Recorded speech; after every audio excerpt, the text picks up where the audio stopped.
Once upon a time, in a land far, far away, there was a little girl called Poppy. One day, Poppy was on her way home from her sisters, Margaret, who lived out of the village. She got to the main street and no one was there. The street was normally heaving with people buying and selling things, but the place was deserted. What's going on? Poppy thought, and then out of nowhere appeared a ginormous dragon. I am the evil dragon of the land, and I have taken this village and all its residents hostage, he yelled. And who are you? My name is Poppy. What have you done with all the village people? Poppy demanded. I have hidden them in a place where no one can find them, he said, and laughed maliciously. Please, what can I do to get them back? Poppy cried. She missed her friends and family and just wanted them all safe. The dragon thought hard and tried to think of a really hard thing to do, and then finally said, I will only let the village free on one condition, that you tell me what sonata form is. But of course, this is such an impossible task, and I don't even know where you begin to find out. He laughed again. All right, said Poppy, and she set off on her journey to find out what sonata form is and get the village people back again. Poppy walked down the long path that leads out of town and back to Margaret's house. Poppy told Margaret what had happened, and she was devastated. Right, said Margaret, here's what to do.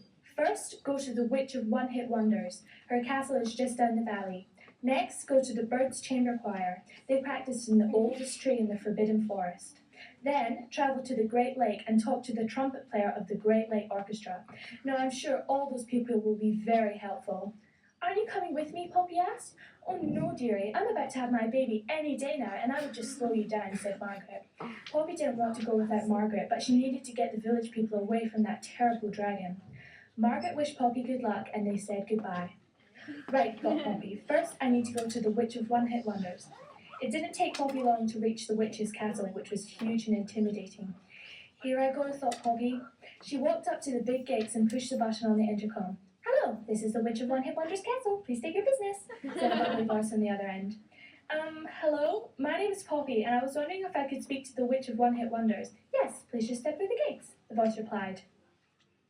Poppy walked up to the big tall doors, and they opened when she reached them. A tall, slim woman with green skin and a purple hat walked inside. Hello, I am Wendy, the Witch of One-Hit Wonders, and what services of mine do you require today? She exclaimed. Hello? My name is Poppy. Well, I was kind of nervous coming down here because I heard you're really mean since you're a wicked witch and all. Oh, no, love, you got it all wrong. I'm a nice witch, said Wendy kindly. Oh, well, if you want to tell me what sonata form is, that would be muchly appreciated, said Poppy with a cheeky smile. She did quite like this witch, and she was very nice. Well, shall I make you some tea while I explain the first part to you? Asked the witch. Poppy listened intently while Wendy explained to her the first part of sonata form. Poppy thanked the witch and then set off down the path towards the Forbidden Forest to find the Birds' Chamber Choir.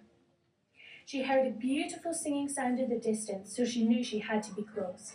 She came into a large clearing with where a huge, magnificent tree stood, and she knew it had to be ancient. And she was right. A group of 10 birds sat nestled in the leaves, and all were looking at a little bluebird waving a stick. That's it, said the bluebird. Let's open those mouths. And George, listen to the person next to you. You're out of tune. Mr. Perry, there's someone behind you, said a large parrot at the back. The bluebird quickly spun around and his little beady eyes found Poppy. Okay, everyone, keep singing. He flew and landed on a tree branch next to where Poppy was standing. I'm sorry, my dear, but no additions today. As you can see, I'm very busy, he exclaimed with a sigh. But I'm not a bird, said Poppy. The bird took a pair of glasses from his pocket and put them on.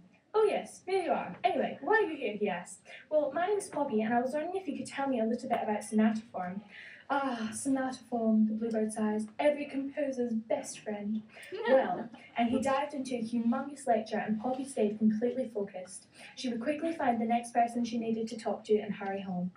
Well, there you have it. That is the next bit of sonata form. My name is Sir Roger Pex, by the way. The bluebird extended his wing, and Poppy shook it. Thank you, Mr. Pex, said Poppy, and the choir went back singing, and she left. Poppy started down the path of the Great Lake. She already knew where it was because she had been there before, with her parents and Margaret for a holiday. The Great Lake was gigantic and had the best acoustics in the whole kingdom. She saw the band playing on a big podium that was raised above the lake. Wow, thought Poppy, they sounded amazing, and all were animals. An ostrich playing oboe, a crocodile on clarinet, a ferret on flute. It was one of the most amazing things Poppy had ever seen. The orchestra finished playing and they all went to put their instruments away in the storeroom. An elephant was the only person left on the podium. Excuse me, Poppy said. I was wondering if you could tell me who the trumpet player is. I just need to ask him a few questions.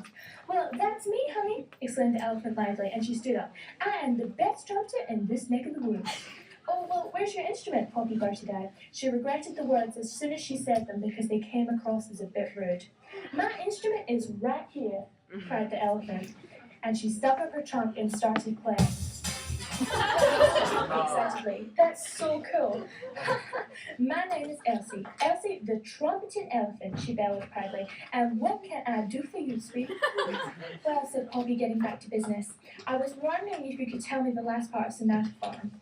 Of course I would, honey. But why is a little girl like you needing to know such a big word like that? Asked Elsie. An evil dragon came into the village, and he has taken all the people who live there, Poppy said sadly. Oh my, cried Elsie, that is terrible. Well, I shall tell you straight away. Elsie started explaining Sonata Farm to Poppy, and Poppy finally started forming it all together in her mind.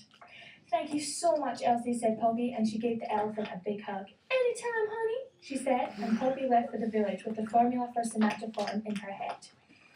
Poppy arrived at the village and saw that the dragon had put all the people into big gold-barred cages. These must be magical, thought Poppy.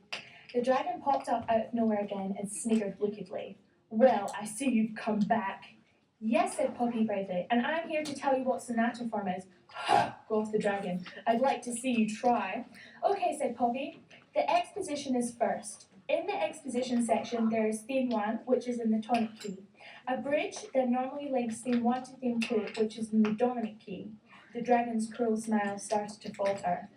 Next comes the development section, which still has theme 1 and theme 2, but has extra things like addies in, like cadenzas and modulation and fragmentation, etc., continued Poppy. And finally, there's the recapitulation section. This has theme 1, which is in the tonic key, and theme 2, which is also in the tonic key to end the piece.